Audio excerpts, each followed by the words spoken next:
While the ultra-rich slide around in supercars in Switzerland, we built our own frozen playground in Ontario. Same energy, more DIY spirit, and way more fun. What's up everyone? Today's adventure is peak Canadian car culture. My buddies just finished carving out a proper ice racing circuit on a frozen lake here in Ontario, and I've got the Golf R with no-kin tires, and today we are also going to be trying out the drift mode too.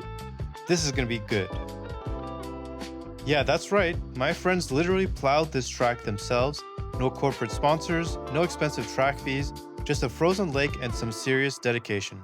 This thing was really big, honestly it surprised the hell out of me. The drive up here was quintessential Canadian winter, snow-covered roads, frost on everything, and that crisp cold air that just makes you wish you could escape to the beach. But we will make do with what we have. And there it is, our own private ice circuit, sitting in the middle of a frozen lake. Now here's the thing, while we're doing this, Ice Moritz is happening over in Switzerland. You know, that exclusive event where millionaires drift supercars on pristine ice? Well, we're bringing that same energy to Canada. Same concept, different tax bracket.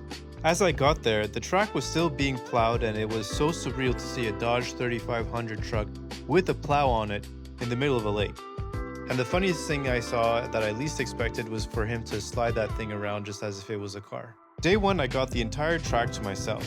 This is the perfect opportunity to really learn the layout, understand how the Golf R behaves on ice, and figure out where I can push it. The first few laps are all about being smooth, filling out the type of grip levels, or the lack thereof, understanding where the track goes, finding reference points.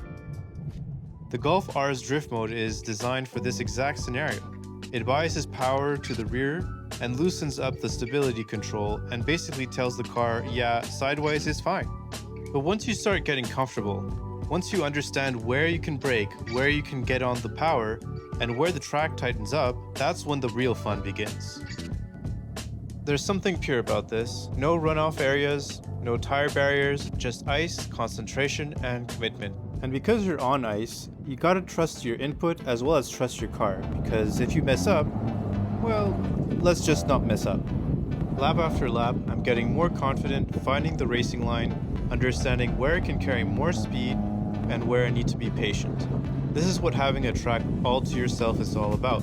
Pure learning, pure progression. And then when you nail that perfect drift, weight transferred, car rotating exactly how you want it, counter steering dialed in, there's no better feeling.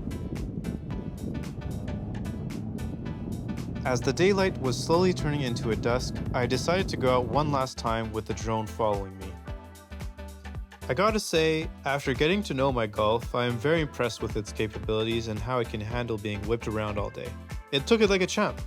We've driven already 6,000 kilometers and honestly, I am pretty glad I picked this car. The memories I've had with it already are what I would call core memories with my friends.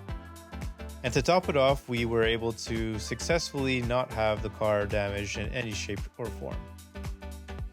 So here we have it. Day one, successful, no problems, great day, great memories, and a lot of fun. Now for day two. Day two is when things got really interesting. The crew showed up with their drift cars and suddenly this frozen lake transforms into our own private motorsport paradise. Now keep in mind, it was minus 28 the day that we went out. It was so cold, it was crazy.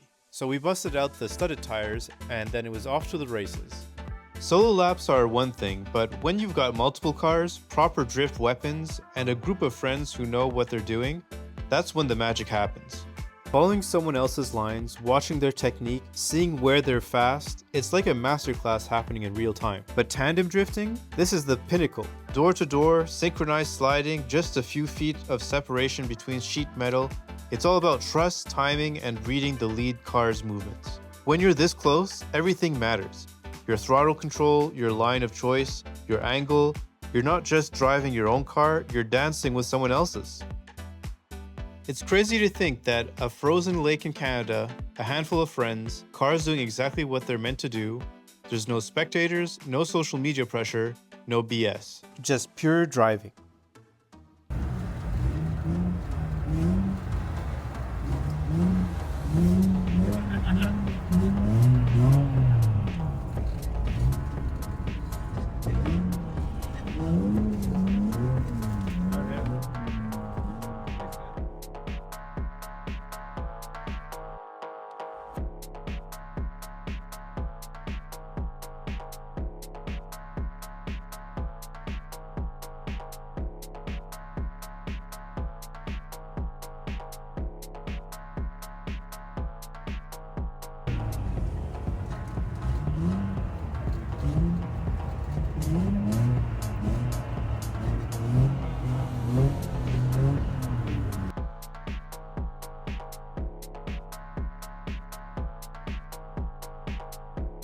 Sure, we had some close calls, some sketchy moments, but that's part of it. Every save teaches you something, every session makes you better. And between sessions, just friends talking, cars, reliving the runs, planning the next one. And this is what car culture is, and what it's supposed to be. As the day winds down and the temperature drops even further, I can't help but think about that St. Moritz event happening halfway around the world. They've got the prestige, the history, the million-dollar cars sliding on perfectly groomed ice, and yeah, that's incredible in its own right.